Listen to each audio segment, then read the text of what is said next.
पहली बार 20 सालों में ऐसा देख रहा है बिहार कि मुख्यमंत्री तो है नीतीश कुमार, लेकिन गृह विभाग उनके पास नहीं है।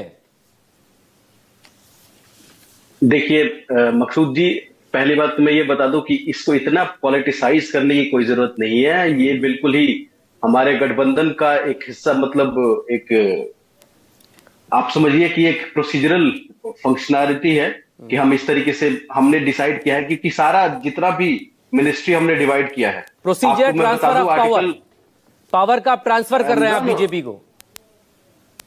देखिए आर्टिकल 164 क्या कहता है? आर्टिकल 164 ये कहता है कि chief minister is the head of the cabinet and जितने भी मिनिस्टर्स अपॉइंट होते हैं उनके ही मतलब उनके एडवाइस पे होते हैं। गवर्नर उनको अपॉइंट करते हैं। तो आप ये कहे ना कि होम मिनिस्ट्री अगर सम्राट चौधरी जी को दे दिया गया और इससे सुशासन बाबू की जो छवि है माननीय मुख्यमंत्री श्री नीतीश कुमार जी की, वो खत्म हो जाती है, तो ये बिल्कुल गलत है। मैं दूसरी बात ये कहना चाहता हूं कि जो चीफ सेक्रेटरी होते हैं होम मिनिस्ट्री के, वो भी गृह मंत्रालय अब नहीं संभाल सकते नीतीश कुमार, कमजोर हो गए हैं।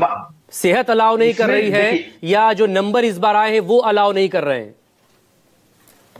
नहीं, ये सारा जो मामला है वो गठबंधन का है। आप ये समझिए, ये बिल्कुल जो हमने अलायंस किया है, अलायंस के लिए जो हमने वादे किए हैं और जो भी हमारी बातें होती है उसके ऊपर बेस्ड है। मैं और आप यहां पे बैठ के ये तय तो नहीं कर सकते कि किसके पास कौन सी मिनिस्ट्री होगी, लेकिन हाँ, जो भी डिसीजन हुआ है, एक बात तो तय है कि सारे डिसीजंस माननीय मुख्यमंत्री श्री नीतीश कुमार जी के, बिल्कुल मैं और आप तय नहीं करेंगे, लेकिन बिहार की जनता ने तो तय किया ना। जिनके चेहरे पर एनडीए को प्रचंड जीत मिली, वही सुशासन बाबू अगर सुशासन मतलब लॉ एंड ऑर्डर नहीं देख पाएंगे तो फिर वो क्या देखेंगे? सुशासन का मतलब सिर्फ लॉ एंड ऑर्डर नहीं है। अब मैं आपको एक बात बता दूं, सुशासन का मतलब एडमिनिस्ट्रेशन भी है, और जनरल एडमिनिस्ट्रेशन जो कि बहुत ही इंपॉर्टेंट विभाग है, अगर मैं बताऊं आपको मिनिस्ट्रीज में, तो वो माननीय मुख्यमंत्री श्री नीतीश कुमार जी के पास है। और ये भी बताना चाहता हूं आपको कि जनरल एडमिनिस्ट्रेशन ही वित्तीय मंत्रालय हमारे पास है। जनरल एडमिनिस्ट्रेशन भी जो है, मैं आपको बता दूं, वही एक ऐसे डिपार्टमेंट है जो chief secretary of the home ministry को सिलेक्ट करता है। तो सारे के सारे डिसीजंस जो है ना, वो माननीय मुख्यमंत्री श्री नीतीश कुमार जी ही लेंगे।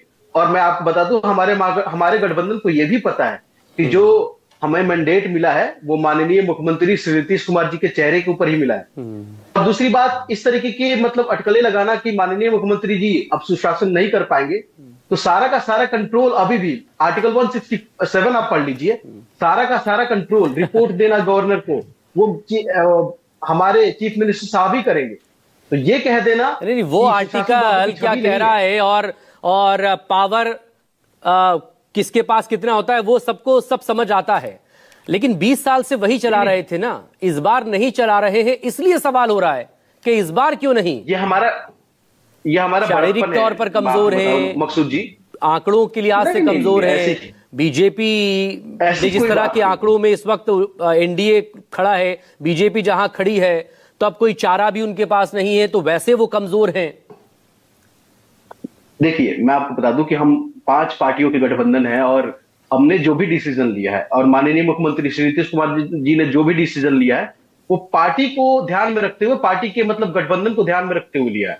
तो आप ये कहना कि माननीय मुख्यमंत्री जी अभी स्वस्थ नहीं है, इस तरीके की बातें कहना, बिल्कुल हमें पर्सनल अटैक तो करना नहीं चाहिए। और अभी बिल्कुल अगर ओल्ड एज इश्यूज हैं तो वो स्वास्थ्य का परिणाम है, लेकिन इसका मतलब ये भी नहीं है कि वो इतने असक्षम है कि एडमिनिस्ट्रेशन नहीं चला सकते। अभी भी आरजेडी कह रही है ना कि नीतीश कुमार तो मुखौटा है, शासन तो बीजेपी को करना है, इसलिए वो सवाल हो रहा है। आरजेडी को कहने दीजिए, आरजेडी के पास अब कुछ रहा नहीं है कहने को।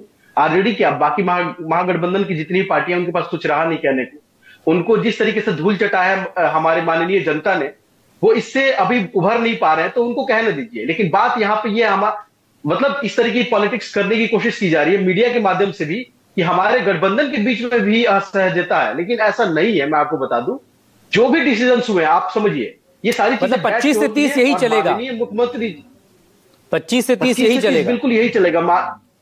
क्योंकि नारा था ना 25 से 30 फिर से नीतीश, मैं वो नारा याद दिला रहा हूं आपको। बिल्कुल, और माननीय मुख्यमंत्री श्री नीतीश कुमार जी का ये बड़प्पन है कि उन्होंने ये अपना एडमिनिस्ट्रेशन जो है वो मतलब होम मिनिस्ट्री दी है ये गठबंधन का ही तो मामला है। हम गठबंधन में बहुत ही इंपॉर्टेंट रोल प्ले करते हैं और बहुत ईमानदार गठबंधन के हम वसूलों के लोग हैं। और जो भी हमने किया है, देखिए एक बात तय है कि जो भी डिसीजन लिया गया है माननीय मुख्यमंत्री श्री नीतीश कुमार जी की मर्जी से ही लिया गया है। अगर उन्होंने होम मिनिस्ट्री अपने पास नहीं रखने का निर्णय लिया है तो वो उनकी ही मर्जी से हुआ है। नहीं, तो कई बार इसलिए फैसले और थोपे भी सुशासन जाते वाली हैं जो ना, छवि है, तो फैसला खुद से लिया जाना या फैसला थोपा जाना, ये दोनों अलग अलग बातें हैं।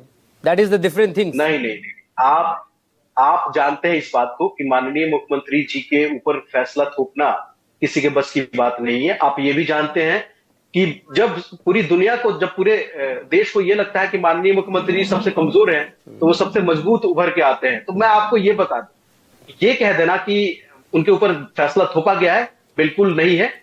और बिल्कुल उन्होंने अपनी मर्जी से और गठबंधन ना के प्रमोद वकीलों कुमार को सिन्हा निभाते काउंटर हुए इस पर दे सारा दीजिए, फिर प्रीति जी से बात करेंगे।